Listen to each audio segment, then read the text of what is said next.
ॾिसी रहिया आहियो सिंध ग्रीन न्यूज़। मां आहियां गुलज़ार मंचालियो। ख़बरुनि जो सिलसिलो जारी आहे। हाणे ख़बरूं शामिल कंदासीं।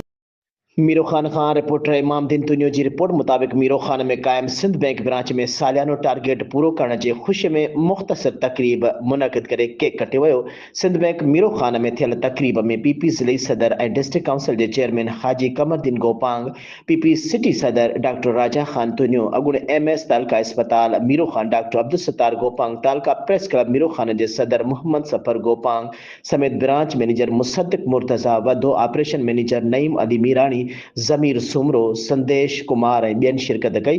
तक़रीब खे मुख़्तसर ख़िताब कंदे पीपी ज़िले सदर हाजी कमरदीन गोपांग चयो त मीरो ख़ान शहर में वापारी ऐं कारोबारी माण्हुनि समेत आम माण्हुनि लाइ सिंध बैंक मीरो ख़ान बहितरीन इदारो आहे। मीरो ख़ान में ब्रांच हुजण करे हितां ऐं भर पासे जे माण्हुनि खे ॿियनि शहरनि ॾांहुं वञी तकलीफ़ खे मुंहुं नथो ॾियणो पवे।